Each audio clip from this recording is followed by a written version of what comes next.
अरब देश से कोई व्यक्ति 17 साल का लड़का घोड़ा पे सवार होकर अरब पार करता है, इराक पार करता है, ईरान पार करता है, आधा पाकिस्तान पार करके तत्कालीन भारत पर आक्रमण करके यहाँ के राजा को हरा के यहाँ के ऊपर जजिया कर लगा के यहाँ से लौट जाता है। 17 साल का दोस्तों सोचिए, एक ऐसा नौजवान सिर्फ 17-18 साल की उम्र, ना ज्यादा तजुर्बा, ना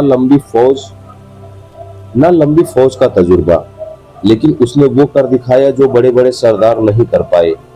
ये कहानी है मोहम्मद बिन कासिम की, एक ऐसा नाम जो तारीख के सफ़ों पर आज भी रोशन है।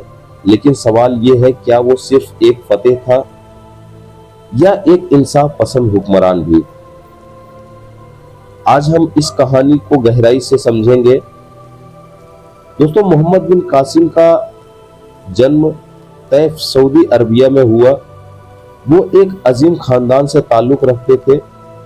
उनके चचा थे हज्जाज बिन यूसुफ, एक सख्त लेकिन जबरदस्त हुक्मरान।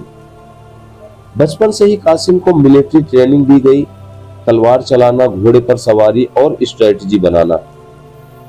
सिर्फ 15 साल की उम्र में वो एक लीडर की तरह सोचने लगे थे। हज्जाज बिन यूसुफ ने उन्हें एक चमक देखी और फैसला किया, ये लड़का कुछ बड़ा करेगा।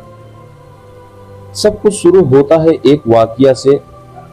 अरब के ताजिरों का जहाज सिंध के पास लूट लिया गया और इसमें कुछ मुस्लिम औरतें भी थी।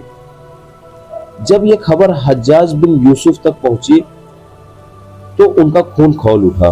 उन्होंने सिंध के राजा दाहिर से जवाब मांगा, लेकिन राजा दाहिर ने मना कर दिया। बस यहीं से जंग का फैसला हो गया और इस जंग के लिए चुना गया मोहम्मद बिन कासिम को। सोचिए, सिर्फ 17 साल का लड़का एक पूरी मुहिम का सरदार बन गया। मोहम्मद बिन कासिम अपनी फौज के साथ रवाना हुए। उनके पास एडवांस वेपन्स थे। सबसे पहली जंग हुई देबाल, कराची के पास।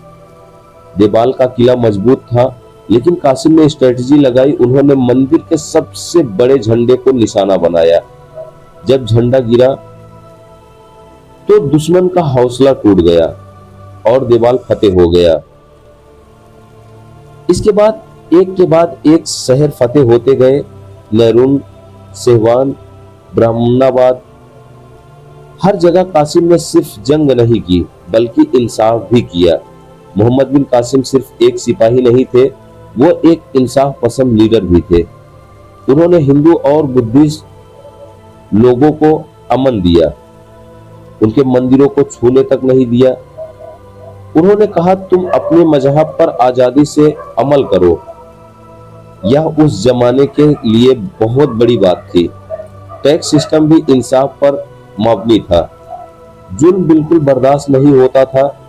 इसी वजह से कई लोग उनके सपोर्ट में आ गए। अब सबसे बड़ी जंग का वक्त आ गया था। राजा दाहिर अपनी फौज के साथ मैदान में था। एक तरफ तजुर्बा, दूसरी तरफ जज्बा। जंग शुरू हुई। तलवारों की टकराव, घोड़ों की दौड़ और धूल से भरा मैदान। मोहम्मद बिन कासिम ने जबरदस्त स्ट्रेटजी यूज की और आखिरकार राजा दाहिर मारा गया। इसके साथ ही सिंध पर अरब हुकूमत कायम हो गई। लेकिन कहानी यहाँ खत्म नहीं होती है। सब कुछ ठीक चल रहा था, तभी एक सियासी तूफान आया। हज्जाज बिन यूसुफ की मौत हो गई और नया खलीफा आया। नए खलीफे ने कासिम को वापस बुलाया। उन पर इल्जाम लगाए गए और उन्हें गिरफ्तार कर लिया गया। रिवायत के मुताबिक उन्हें सख्त सजा दी गई और सिर्फ 20 साल की उम्र में ये अजीम फतेह दुनिया से चले गए। मोहम्मद बिन कासिम की जिंदगी छोटी थी, लेकिन उसका असर बहुत बड़ा था। उन्होंने सिर्फ इलाके नहीं जीते, दिल भी जीते।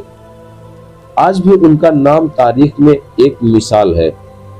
एक नौजवान जो हिम्मत, स्ट्रेटजी और इंसाफ का सिंबल बना। तो दोस्तों, ये थी कहानी मोहम्मद बिन कासिम की। अगर आपको ये कहानी पसंद आई हो तो लाइक करें, शेयर करें और चैनल को सब्सक्राइब जरूर करें। फिर मिलेंगे किसी और वीडियो में, तब तक के लिए खुदा हाफिज।